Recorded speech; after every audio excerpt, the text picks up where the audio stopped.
আশা করি সবাই ভালো আছেন। আজকে আমাদের আলোচনার বিষয় পার্সোনাল ফাইন্যান্স, অর্থাৎ ব্যক্তিগত অর্থনৈতিক কর্মকাণ্ড। अरे कहना क्या चाहते हो?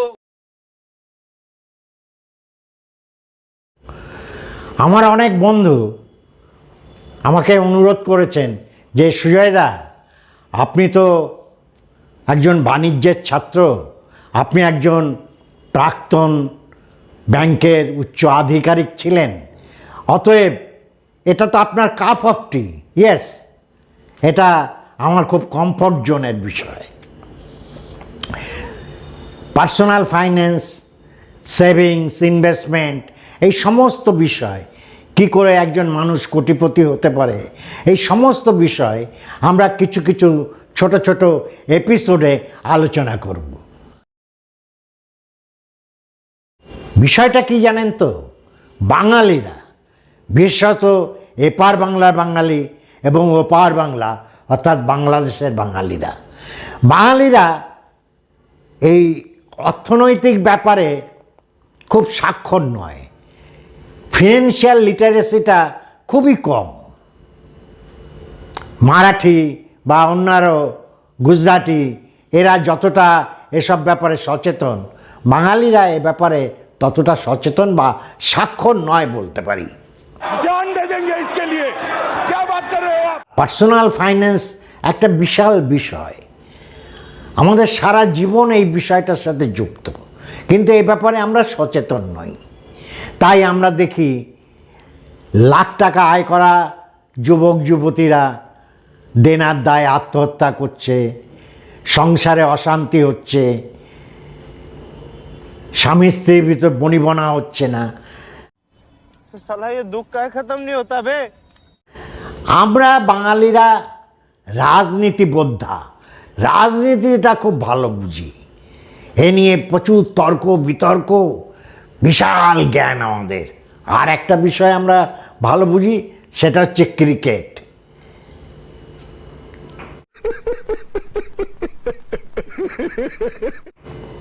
এই দুটো বিষয় আপনি বাঙালিদের জিজ্ঞাসা করুন, একেবারে ঝা চকচকে উত্তর পাবেন। কিন্তু নিজের পার্সোনাল ফাইন্যান্স কি, কি প্ল্যানিং, কি ভিশন, এই কোনো কিছু স্পষ্ট নয়। আজকের এপিসোড ওপেনিং এ সেভিংস অ্যাকাউন্ট। এখান থেকে আমরা ধাপে ধাপে সামনের দিকে এগিয়ে যাব। প্রথম হচ্ছে, বাড়িতে তো টাকা রাখা ঠিক না, নিরাপদও না, আর লক্ষ্মী চঞ্চলা। আপনার বাড়িতে লেপের তলায় আলমারিতে টাকা থাকলেই হাত খচখচ করবে, পকেটে টাকা থাকলেই খচখচ করবে খরচ করার জন্যে। সেই জন্যে প্রথম দরকার, প্রথমত নিরাপত্তার কারণে একটা ব্যাংক অ্যাকাউন্ট করা। এবার এই বিষয়ে আমরা ধাপে ধাপে আলোচনা করব। ব্যাংক অ্যাকাউন্ট করবেন, ভালো কথা, সিদ্ধান্ত নিয়েছেন। কোথায় ব্যাংক অ্যাকাউন্ট করবেন? 1 নম্বর, কোথায় ব্যাংক অ্যাকাউন্ট করবেন? রোজ কাগজে দেখছেন বিভিন্ন সমবায় ব্যাংক, বিভিন্ন বেসরকারি ব্যাংক লাটে উঠে যাচ্ছে, আমানতকারীদের টাকা 9-6 হয়ে যাচ্ছে। খতম, bye bye, tata, good bye, গয়া। আমার বক্তব্য, সরকারি ব্যাংকে যেমন state bank, Punjab national bank, Canara bank, এই জাতীয় সরকারি ব্যাংকে আপনি টাকাটা, অ্যাকাউন্টটা খুলুন। অথবা স্টেবল এবং সুনাম আছে এরকম বেসরকারি ব্যাংক, যেমন HDFC 1 নম্বর, তারপর ICICI ব্যাংক, এই জাতীয় ব্যাংকে আপনি অ্যাকাউন্ট খুলতে পারেন। এসব ব্যাংক যে উঠে যাবে না, টাকা মার যাবে না, সে কথা আমি বলছি না, তবু এরা অনেকটা নিরাপদ। আপনি যে ব্যাংকেই রাখুন, ইন্স্যুরেন্স করা থাকে, আপনি যত টাকাই রাখুন, কোটি কোটি টাকা রাখুন, আপনি ম্যাক্সিমাম 5 লক্ষ টাকা বিমা হিসেবে ক্ষতিপূরণ পাবেন, যত টাকাই আপনার থাকুক। साला ये दुख का खत्म नहीं होता बे। এবার আমরা ধরে নিলাম আপনি আমি যে জাতীয় ব্যাংক বলেছি সেই জাতীয় ব্যাংকে আপনি অ্যাকাউন্ট করেছেন, ভালো কথা। তা অ্যাকাউন্ট করার পরে কি করতে হবে? অ্যাকাউন্টে এক নামে করলে হবে না। 1 নম্বর পয়েন্ট, অ্যাকাউন্টটা জয়েন্ট অ্যাকাউন্ট করতে হবে। স্বামী স্ত্রী, আপনার বিয়ে না হলে মা বাবার সাথে, আপনি ফার্স্ট হোল্ডার, তারা সেকেন্ড হোল্ডার বা থার্ড হোল্ডার, যাই হোক, জয়েন্ট অ্যাকাউন্টটা করুন। দ্বিতীয় প্রশ্ন, অ্যাকাউন্টটা অপারেট করবেন কেমন করে? জয়েন্টলি করা যেতে পারে অথবা ইআরএস। জয়েন্টলি মানে যাদের নামে, দুজনের নামে অ্যাকাউন্ট হলে দুজনের সই ছাড়া টাকা তোলা যাবে না, 3 জনের নামে হলে 3 জনের সই ছাড়া টাকা তোলা যাবে না। ইআরএস মানে হচ্ছে আইদার অর সার্ভাইভার অথবা এনি ওয়ান অফ আস। অর্থাৎ যে আমাদের যাদের নামে অ্যাকাউন্ট তাদের যে কোনো একজন সই করলে টাকা তোলা যাবে, টাকা ট্রান্সফার করা যাবে, ব্যাংকের যে কোনো কাজ করা যাবে। তা আমরা বহু ক্ষেত্রে দেখেছি টাকা রয়েছে ব্যাংকে, অসুস্থ হয়ে পড়েছে, দুর্ঘটনা হয়েছে, লক্ষ লক্ষ টাকা ব্যাংকে আছে, চিকিৎসার টাকা নেই, চিকিৎসা করাতে পারছে না, টাকা তুলতে পারছে না, আত্মীয় স্বজন হন্যে হয়ে দৌড়াদৌড়ি করছে।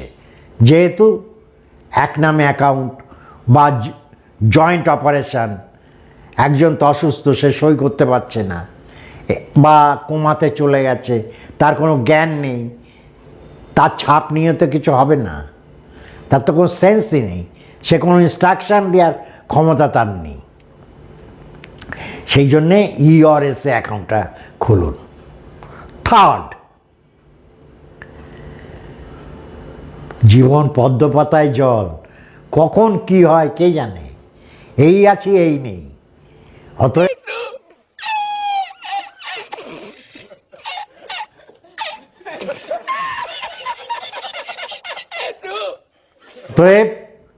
নমিনেশন করতে হবে আপনার অ্যাকাউন্টে, সে 1 নামে হোক, 2 নামে হোক, 3 নামে হোক, যত নামেই অ্যাকাউন্ট হোক, যতজনের অ্যাকাউন্ট হোল্ডারই থাকুক, কাউকে নমিনি করে যেতে হবে।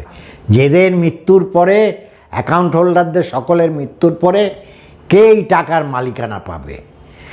নতুবা ভাইতে ভাইতে, ভাই বোনে, আত্মীয় স্বজনে মারপিট, খুনোখুনি হবে টাকার ভাগ বাটোয়ারা নিয়ে, কোর্ট কাছারি করতে হবে টাকা তোলার জন্যে।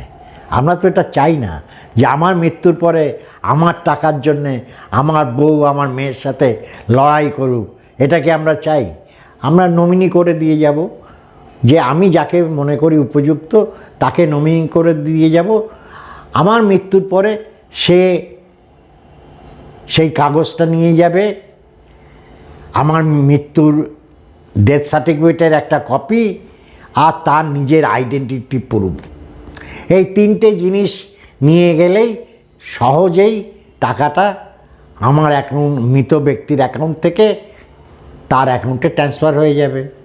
অর্থাৎ নমিনেশন ইজ এ মাস্ট। আপনার সমস্ত অ্যাকাউন্টগুলো খুলে দেখুন যথাযথ নমিনি করা আছে কি না, আইদার অর সার্ভাইভার করা আছে কি না। সমস্ত অ্যাকাউন্ট, সে সেভিংস অ্যাকাউন্ট হোক, ফিক্সড ডিপোজিট হোক, অন্য যে সব জায়গায় অন্য রকম সব অ্যাকাউন্ট করা আছে, সে এলআইসি হতে পারে, মিউচুয়াল ফান্ড হতে পারে, ডিম্যাট অ্যাকাউন্ট হতে পারে, সমস্ত চেক করে দেখুন যে সমস্ত জায়গায় ইআরএস করা আছে কি না এবং নমিনি করা আছে কি না। না হলে এখনই করে নিন। ঠিক আছে, নেক্সট হচ্ছে অ্যাকাউন্টটা মাঝে মাঝে অপারেট করতে হবে। 2 বছর যদি কোনো অপারেশন না হয় কোনো অ্যাকাউন্টে, সেভিংস বা কারেন্ট অ্যাকাউন্টে, তাহলে সেটাকে ব্যাংক ইনঅপারেটিভ অ্যাকাউন্ট বলে আলাদা জায়গায় সরিয়ে দেয়, ডেড অ্যাকাউন্টে সরিয়ে দেয়। এবং আরও 3 বছর যদি কোনো লেনদেন না হয় তাহলে ব্যাংক ওইটাকে আনক্লেম ফান্ড বলে রিজার্ভ ব্যাংকে পাঠিয়ে দেয়। তাহলে নিয়মিত অ্যাকাউন্টটাকে লেনদেন করতে হবে। 2 বছরে একবার অন্তত টাকা জমা দিন, ওই অ্যাকাউন্টে জমা দিন, অথবা ওই অ্যাকাউন্ট থেকে 100, 500, 1000 টাকা তুলে অ্যাকাউন্টটাকে অপারেটিভ রাখুন। ক্লিয়ার? যে 2 বছরে একবার লেনদেন করতে হবে। লেনদেন মানে জমাও হতে পারে, তোলা হতে পারে। নেক্সট,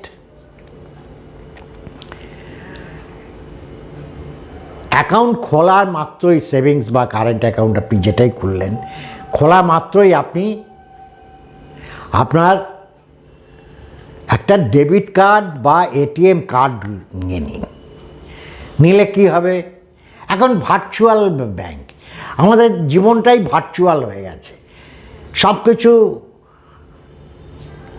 অন্তর্জালে ঘটছে। দেখেছেন তো চাঁদে প্রজ্ঞান বা বিক্রমকে মাটি এই কয়েক লক্ষ মাইল দূরে শ্রীহরিকোটা থেকে রিমোটে কন্ট্রোল করা হচ্ছে, সে কোথায় যাবে, কতটা হাঁটবে, কোন দিকে বসবে, কি করবে, অর্থাৎ সব কিছু অন্তর্জালে রিমোটে কন্ট্রোল হয়। অর্থাৎ এখন আর ওই ফিজিক্যালি সেজে গুজে ব্যাংকে যাবেন, লাইন দেবেন, টাকা তুলবেন, ব্যাংকও পছন্দ করেন, বিরক্ত হয়। অতএব আপনি একটা ডেবিট কার্ড নিয়ে নিন বা এটিএম কার্ড, আর আপনার যদি অ্যান্ড্রয়েড বা আইফোন থাকে তাতে মোবাইল ব্যাংকিং অ্যাপটা আপলোড করে নিন। ব্যাস, আপনার সমস্ত পেমেন্ট, মুদিখানা, ওষুধের দোকান, যেখানে যা পেমেন্ট দরকার, বাড়ি ভাড়া দেওয়া, সমস্ত অনলাইনে দেবেন। রেকর্ড থাকবে, পাকাপোক্ত ব্যবস্থা থাকবে, হসপিটালের পেমেন্ট থেকে শুরু করে সমস্ত পেমেন্ট আপনি অনলাইনে দেবেন। খুব সহজ, 2-4 দিন দেখে নিলেই হয়ে যাবে। যে কাউকে সাহায্য চাইলেই সবাই সাহায্য করবে আপনাকে, এটা শেখার জন্যে আপনার জীবনটা অনেক সহজ হয়ে যাবে। গাদা গাদা, আমরা যেমন চাকরি জীবনের প্রথমে যখন কোথাও দূরে বেড়াতে যেতাম, লিভ ইয়ারে বান্ডিল বান্ডিল টাকা প্যান্টের ভিতরের পকেটে, স্ত্রীর অন্তর্বাসের ভিতরে পকেট করে বান্ডিল বান্ডিল টাকা নিয়ে যেতে হতো। এখন শুধু একটা কার্ড সঙ্গে নিয়ে গেলে, আর আপনার একটা আইডেন্টিটি, আধার কার্ড ফার্ড সঙ্গে থাকলে আপনি ভারতের যে কোনো জায়গায় যখন ইচ্ছে আপনি যেতে পারেন। আপনার ব্যাংক অ্যাকাউন্টে যদি টাকা থাকে, কোনো কিছু নেওয়ার দরকার নেই, মন চাইলেই উড়ে যাবেন। তাহলে একটা ডেবিট কার্ড বা এটিএম কার্ড নিয়ে নেবেন। আর শেষ টপিকস বলবো যে আপনার যে যে ব্যাংকে যেখানে যেখানে আপনার যা অ্যাকাউন্ট আছে সেটা বাড়িতে হয় ডিজিটালি, কম্পিউটার থাকলে কম্পিউটার, মোবাইল থাকলে মোবাইলের নোটপ্যাডে, না হলে ডায়েরিতে সিরিয়ালি কোন ব্যাংকের কোন শাখায় অ্যাকাউন্ট নাম্বার কি টাইপের অ্যাকাউন্ট, সমস্ত ডিটেলস একটা গোপন ডায়েরিতে লিখে বাড়ির যে বিশ্বস্ত আপনার, সেই স্ত্রী হোক, ছেলে হোক, বৌমা হোক, তাকে বলে যাবেন আমার কোনোদিন কিছু ঘটলে এই খাতাটা দেখে নিও। সেটা এখন আপনার কাজটা দিতে গোপনেই রাখুন, কিন্তু বলবে যে এতে সমস্ত ডিটেলস আছে।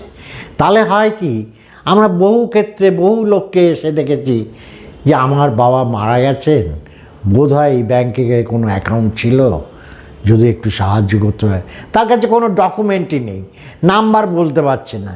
এইভাবে কি একই নামে কত লোক থাকে, এভাবে কি পাওয়া যায়, সার্চ করা যায়? অনেক হয়রানি হয়। পাওয়া হয়তো শেষ পর্যন্ত যাবে, কিন্তু এত হয়রানি হবে সেই সময় কিন্তু আপনার উত্তরপুরুষদের হাতে থাকে না। তারাও সবাই কাজকর্মে ব্যস্ত। ফল কী হবে, তারা আপনাকে মৃত্যুর পরে গালাগালি দেবে, বলে শালা ব্যাটা কোনো কিছু লিখে যায়নি, জানিয়ে যায়নি, মরে গেল, এখন এই মাল করি কোথায় কি রেখে গেছে কে খোঁজ করবে? কেউ থাকে এলাহাবাদে, কেউ থাকে ব্যাঙ্গালোরে, কেউ থাকে লন্ডনে, কে এসে দেখবে? সময় কার এত পড়ে আছে?